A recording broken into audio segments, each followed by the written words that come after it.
What's happening, guys? My name's GD and welcome to another DCUO video. So today's video is a little bit of a double vid. In the background is a game that we had with Eminence last night. Yeah, it was a very good game, so well done to Eminence and all of those niceties. But today I'm also going to be revealing my top 5 tips for PvP controlling. I've had a couple of requests from some subscribers, so here's some tips which will hopefully help you guys out. So, tip number 1 is the weapon. Now, in my opinion, this is the most important part of controlling. You basically want a weapon which is going to be nice and quick, so you can regen some power off your enemies to basically keep your thirsty teammates topped up. In the video I'm using one-handed, so you've basically got the pulse beam weapon mastery and you've got the melee flurry to get the regen, but I probably would say the flavour of the month at the moment is brawling, which goes very nicely into the shuriken, so you're building your power back, you're block breaking, and you're building your supercharge all at the same time. Tip number 2 is power. So sadly the days of battle trolls are now gone and it's all about the power troll. Now I know it's always been making sure that your team's got as much power as possible, but really now there's more emphasis on the power troll. You've got to make sure that your DPSs have enough power so that they can maximise their damage, and your heals got enough power so that they can keep everyone going. Tip number 3 is knowing when to spam. Now, although I said that it's all about the power, you've basically got to know when to spam and use that power. Now, if everyone's topped up, then you can take a few moments to build your power up and also build your supercharge up for those times when you really need it, because trust me, that time is definitely going to come when you're going to need it. You're going to basically need to be spamming your power. There's going to come a time when one of your teammates are getting smashed in and you need to get as much power as you can to the heal. So when that time does come, make sure that you're doing very quick weapon masteries and you're juicing everybody up. Tip number 4 is supercharges.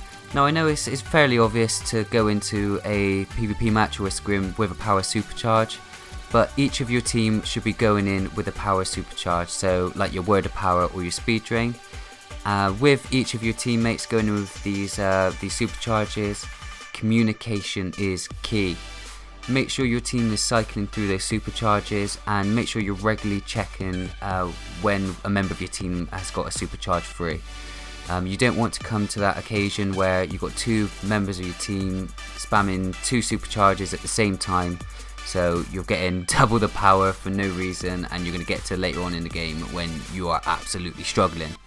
So I'd say it'd be very important to make sure that at least you or one of your teammates is going in with a mic, so they can call out for when a supercharge is needed and can call each individual to do their supercharge. Right, and moving on to the last tip. Tip number 5 is to be a nuisance. Now like I said before, damage is not very important anymore. You should have your DPSs smashing out the damage with the extra power that you're giving them as being a power troll. So you've got to be doing something useful.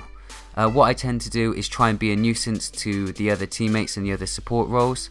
So try being that guy who is irritating them. When you see them at the back doing their block breakers, trying to build up their power and trying to build up their supercharges like I said to do, make sure you're interrupting them. Get a good interrupt on them, then you can do a very quick weapon mastery and get some more power out to your team. And who knows, if you catch a heal at the right time, if your DPS is smashing the other DPS in and the heal is at a point where they really need to be smashing out those heals, if you've got them on the RAS, then they're not going to be able to do it, and you've basically indirectly killed that DPS. So make sure that you're being a nuisance, you're being active, and you're not just jumping around doing nothing or getting stuck in the middle, getting interrupted and not really being much of a benefit other than giving power.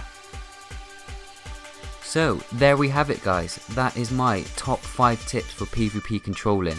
Now I really do hope that this helped you and gives you the confidence to try out controlling. It's not an easy role, and you are going to have occasions when your head's going to get smashed in and you're not going to have the top power out. So it all comes with practice, so don't be afraid of it, just give it a go. Have a few friendly scrims, have a few league versus leagues and see how you get on with it. I always suggest recording the game and watching it back and seeing what you've done to improve. I still do that now, and even when I've been recording this video and editing it, I've seen things which I could do better. So yeah, just make sure you practice and have a think about what you haven't done right if it hasn't gone to plan. But hopefully those 5 tips should help you out. But if you do have any questions, guys, then please do let me know in the comments section below. Or you can also reach me on Twitter. I will put a link in the description if you want to contact me on there. But as always, guys, thank you so much for watching. Please do make sure that you like the vid, as it really does help me out, and subscribe if you haven't already and you've liked what you've seen. But please, as always, guys, take good care. Thanks very much for checking out, and I'll see you in the next video.